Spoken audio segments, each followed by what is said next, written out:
All right, for this explainer, we are going on a one-way trip. This is going to be an immersive journey into one of the most extreme, most fascinating objects in the entire universe. So, I want you to forget everything you think you know about space and time, because trust me, where we're going, the rules are completely different. Okay, let's just dive right in. Our journey is going to start from what we'll call a safe distance, right?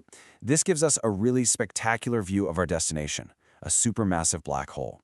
And what you're seeing here, this isn't some artist's fantasy. It's a visualization that's actually grounded in the very real physics of general relativity. So as we get a little bit closer, the first thing that really grabs your attention isn't the black hole itself.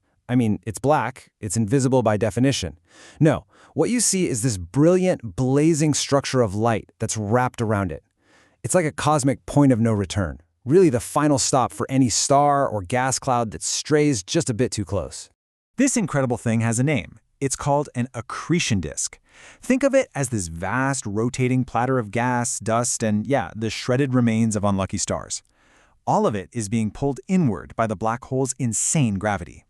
The friction and compression in this sort of cosmic traffic jam heats everything up to millions of degrees, causing it to glow so intensely that it radiates light across the whole spectrum, especially in X-rays.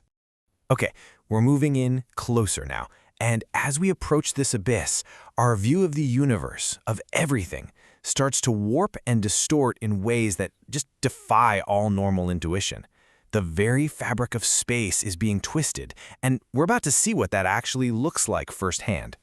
And this, right here, perfectly captures Einstein's revolutionary idea. We're not just moving through space anymore. We're moving through a landscape that is actively being bent and shaped by gravity. And this warping, well, it has some truly bizarre effects on light. Have you noticed how one side of that disk is brilliantly, almost blindingly bright, while the other side is much dimmer? That's not an illusion. It is a very real phenomenon called relativistic Doppler beaming.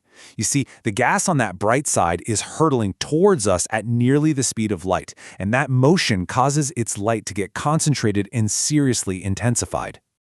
And now, look at the stars in the background. See how they're not where they should be? They're smeared out, duplicated, twisted into these weird arcs of light. The black hole's gravity is so powerful, it acts like a cosmic magnifying glass, or maybe more like a funhouse mirror, bending the light from distant stars as it goes past. This is gravitational lensing, but in its most extreme form.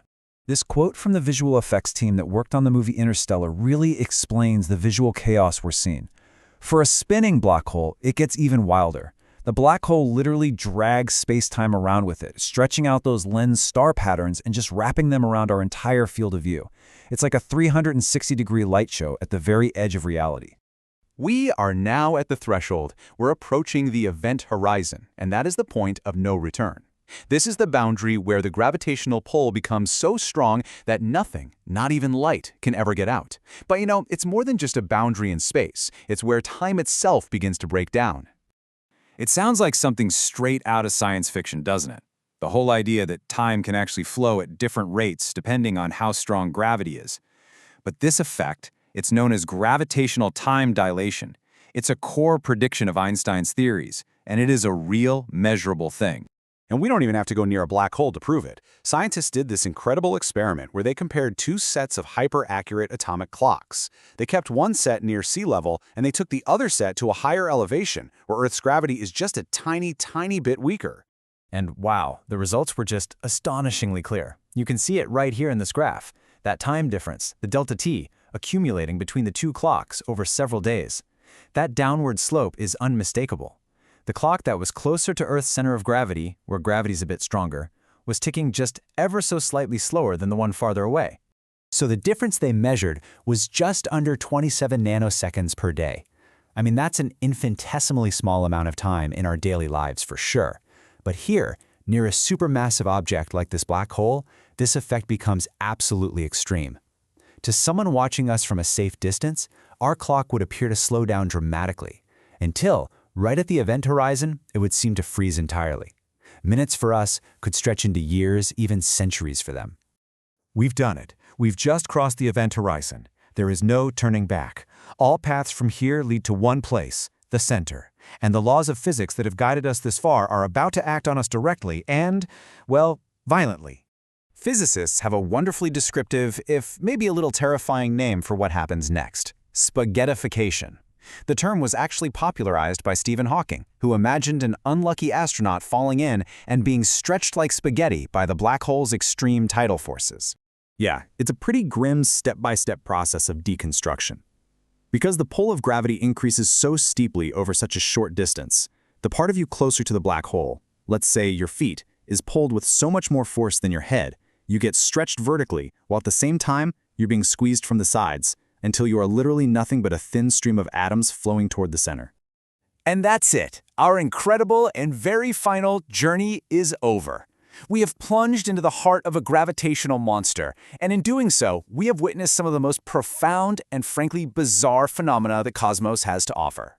I mean, think about it. We've seen how gravity can bend light into these fantastical shapes, how it can literally slow down the flow of time itself, and how, in its ultimate expression, it can tear matter apart at its most fundamental level. These aren't just cool theories.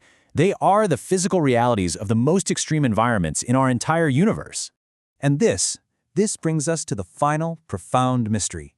We've been torn into a stream of particles, all of us headed for the center. But what is the center? Our journey ends here, at the Singularity, a point of supposedly infinite density where our understanding of space, time, and all the laws of physics just ceases to make sense. And what secrets lie hidden there? Well, those remain forever beyond our reach.